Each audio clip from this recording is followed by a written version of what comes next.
Hello മക്കളെ, നമ്മുടെ 2025 ഓണം എക്സാമിനേഷന് ചോദിക്കാൻ സാധ്യതയുള്ള ഏറ്റവും പ്രധാനപ്പെട്ട ഒരു ചോദ്യമാണ് ഡിഫറെന്റ് ടൈപ്സ് ഓഫ് ക്ലൗഡ്സ്, അതോ വിവിധ തരത്തിലുള്ള മേഘങ്ങൾ ഏതൊക്കെയെന്നത്. ഈ മേഘങ്ങളും അവയുടെ ഡീറ്റെയിലുകളും കൂടെ നിങ്ങൾ മക്കൾ പഠിച്ചു വെക്കണം. കാരണം ആ ഒരു ഡീറ്റെയിൽസിന്റെ ഭാഗത്തുനിന്നും കൂടെ മേ ബി ക്വസ്റ്റ്യൻ ചോദിക്കാൻ സാധ്യതയുണ്ട്. ഒരു മാച്ച് ദ ഫോളോയിങ് ക്വസ്റ്റ്യനിലേക്ക് ആഡ് ചെയ്യാൻ ചാൻസസ് ഉള്ള ഒരു ഭാഗമാണിത്. നമുക്ക് നോക്കാം വിവിധ തരം മേഘങ്ങൾ. ആക്ച്വലി 4 തരത്തിലുള്ളത്. ഒന്ന് സിറസ് ക്ലൗഡ്, സിറസ് മേഘം എന്ന് പറയും. ക്യുമുലസ് ക്ലൗഡ്, ക്യുമുലസ് മേഘം. നിംബസ് ക്ലൗഡ്, നിംബസ് മേഘം എന്ന് പറയും. സ്ട്രാറ്റസ് ക്ലൗഡ്, സ്ട്രാറ്റസ് മേഘം എന്ന് പറയും. അതിൽ ഒന്നാമത്തായിട്ട് സിറസ് ക്ലൗഡ് അഥവാ സിറസ് മേഘം എന്ന് പറയുമ്പോൾ മക്കൾ ഓർത്ത് വെക്കേണ്ട വാക്ക് ഇതാണ്: തൂവൽക്കെട്ട് പോലെ, അഥവാ നമ്മൾ എന്ത് ചെയ്യണം, ഫെദർ ലൈക്ക് ക്ലൗഡാ. തൂവൽക്കെട്ട് പോലെയുള്ള ഒരു ഫെദർ ലൈക്ക് ക്ലൗഡിനെ വിളിക്കുന്ന പേരാണ് സിറസ് ക്ലൗഡ് അഥവാ സിറസ് മേഘങ്ങൾ എന്ന് വിളിക്കാം.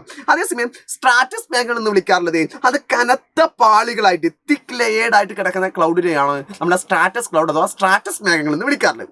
അതേസമയം നമ്മുടെ ക്യുമുലസ് മേഘങ്ങളാണെങ്കിലോ അത് ജസ്റ്റ് ലൈക്ക് എ കോട്ടൺ ബണ്ടിൽ, പഞ്ഞിക്കെട്ട് പോലെ കിടക്കുന്ന മേഘങ്ങൾ വിളിക്കുന്ന പേരാണ് ക്യുമുലസ് ക്ലൗഡ് അഥവാ ക്യുമുലസ് മേഘങ്ങൾ എന്ന് പറയുന്നത്.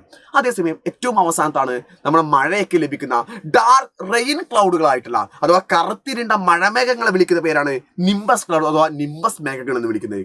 അപ്പോൾ 4 തരത്തിലുള്ള ക്ലൗഡുകളും അവയിൽ ഞാൻ പറഞ്ഞ പോയിന്റുകളും എൻ്റെ മക്കൾ കൃത്യമായിട്ട് ശ്രദ്ധിച്ചില്ലേ? ആ പോയിന്റുകൾ വെച്ച് എഴുതുകയാണെങ്കിൽ നമുക്ക് ഏറ്റവും പെട്ടെന്ന് മാർക്ക് സ്കോർ ചെയ്യാൻ പറ്റും. ഇതുപോലെ ഒരുപാട് ഐഡിയകൾ പറഞ്ഞു തരുന്നതിന് വേണ്ടി ഇന്ന് നമ്മുടെ മാരത്തോൺ ഉണ്ട്. ഒരാൾ പോലും മിസ്സാക്കരുത്. മാരത്തോണിൽ എല്ലാവരും ആണ്.